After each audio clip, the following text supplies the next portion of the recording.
मंदिराच्या बाहेर लिहिलेलं एक सुंदर वाक्य. जर उपवास करून परमेश्वर आनंदी असते तर या जगातील रिकामे पोट असलेला भिकारी मनुष्य जगात सर्वात सुखी असता. उपवास शरीरासाठी नाही तर विचारांसाठी केला पाहिजे. मनुष्य स्वतःच्या नजरेत सुखी असला पाहिजे. जग तर परमेश्वरापासून सुद्धा दुखी आहे.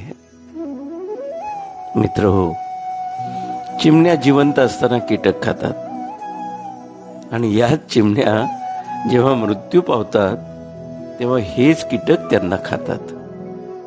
म्हणून एका गोष्टीवर लक्ष ठेवलं पाहिजे की वेळ आणि परिस्थिती केव्हाही बदलू शकते. त्यामुळं कधीही कुणाचाही अपमान करू नका. कधीही कुणालाही आजमावू सुद्धा नका. तुम्ही शक्तिशाली असालही, परंतु वेळ मात्र तुमच्यापेक्षाही शक्तिशाली असते. एका झाडापासून किंवा झाडाच्या वनांपासून अनेक माचीच्या काड्या बनवता येतीलही, परंतु तीच एक काडी संपूर्ण त्या झाडांच्या वनालाही पेटू शकते. कोणी कितीही महान असे ना का, परंतु नियती मात्र कधीही कुणालाही महान बनवत नाही. बघा ना, कंठ दिला कोकिळेला तर रूपच काढून घेतलं. सौंदर्य दिलं मोराला तर इच्छा हिरावून घेतली. इच्छा दिली मानवाला तर समाधान मात्र दूर नेलं.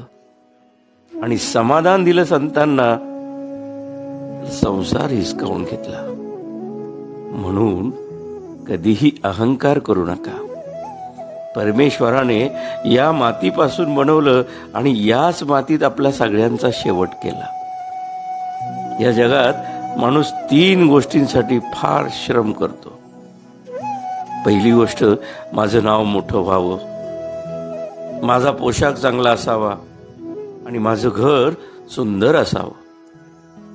पण परमेश्वरही तितकाच अगदी चलाख. मृत्यू होताच परमेश्वर या 3ही गोष्टी सगळ्यात पहिल्या बदलून टाकतो.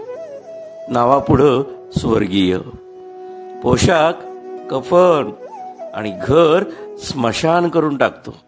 कटू आहे पण सत्यही आहे, जे आपण समजून कधीच घेत नाही.